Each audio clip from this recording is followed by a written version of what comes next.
All right, guys, welcome back to the channel. Thanks for clicking on the video. I really appreciate it. Today, we're breaking down a beer from Grimm. So I have very little experience with these guys. I don't typically get it in distribution, but I was able to scrape some through the distribution chain through M4. So thank you so much, Jason. Shout out to the Hop Warden of the North, man. I really appreciate it. So this is Nothing But Simcoe. This is a 6.5% IPA coming from Brooklyn, New York. So again, very little experience with Grimm.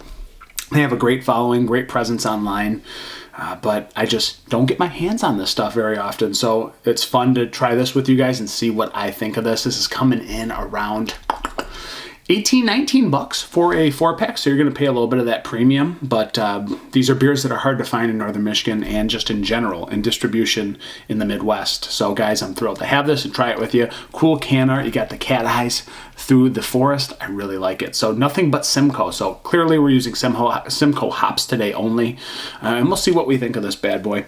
Canned on date 7/19, and today is August 16th, so not even a month old. I love fresh beer coming from Brooklyn, New York. Let's go. Super cool. So got this wet glass. It's okay though, guys. It's clean. It's just wet. So all you glass snobs out there, go easy on me. So we'll see here. We're not completely opaque, are we?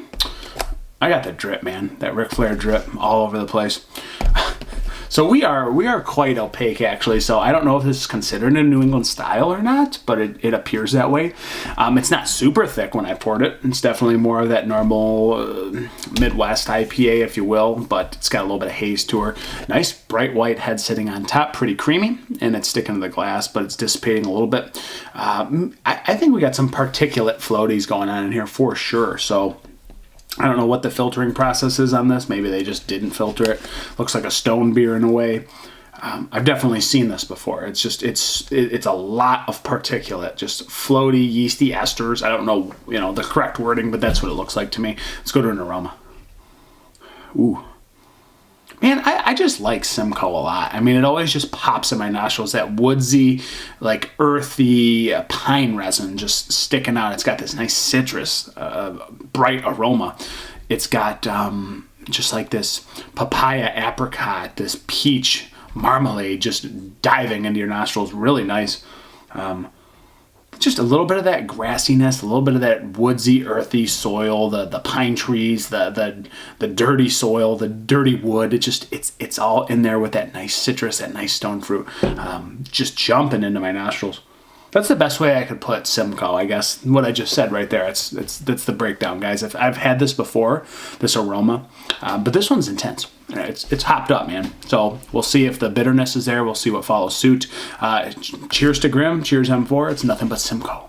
Let's go. Yeah, man. Just pine for days.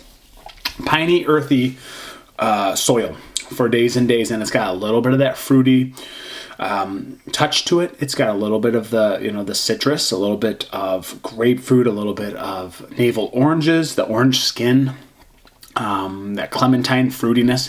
It's got that nice bursting citrus on the front, but then you're hit with a little bit of, again, that kind of almost pineapple, but it's more like peach. It's more like apricots. It's more like cantaloupe, honeydew, kind of that side of the spectrum. I wouldn't say it's tropical. It's more of that stone fruit and citrus mixed together.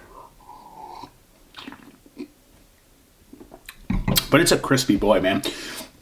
It's got this pine resin, a little bit of this like pine dankness to it. It's really intense, but it's so crispy at the same time. So it's just got that grassy crispiness. I'm just adding new things.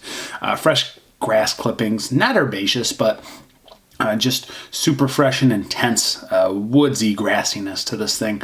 That nice accent of that citrus, that nice accent of the stone fruit just popping through, and then you're left for what should be an IPA, and that's undoubtedly what we have here with just straight Simcoe hops coming in at a crispy 6.5%. Still letting you know it's an IPA, but bitterness not too intense. It's there. You have to love IPAs to love this, and thankfully I do. So this is up my alley. This is something I enjoy as a day-to-day drinker.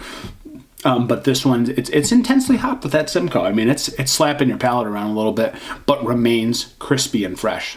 But then again, it's only not even a month old, so maybe that's helping its case today. It's a great beer. I mean, do I like that it's almost 20 bucks? Not really. Not really, but that's the price you get from New York to get to Michigan. I got a couple other Grimms in the backlog here that I have to review for you guys. This is very nice. It's just an overall very nice drinkable IPA coming in with that nice dose of Simcoe hops, guys. So where do I put it? It's not crazy. It's not like uber intense. It's not something I haven't had before, but I've definitely had access to beers like this in Michigan. We just make awesome beers in Michigan. It's hard to be a reviewer from Michigan because I critique things a lot harder than I used to because I've had so many world-class beers nowadays. So is this awesome? Yeah, because it's still drinkable. It's still crispy at 6.5. Yet I've had things that are better than this, but it's still great. It's a great offering from Grimm. I don't think it's meant to blow your socks off, but that's sometimes not what I'm looking for. I'm looking for a day-to-day drinker. That's this one. Man, where do you put it?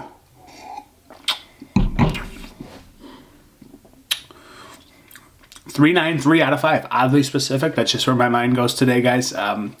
It's a nice crispy boy at the end of the day, and I would have it again. But $3.93 out of 5. It's been a review from Grimm. Been a review from Poor Michigan Reviews. I'm over and out. Cheers.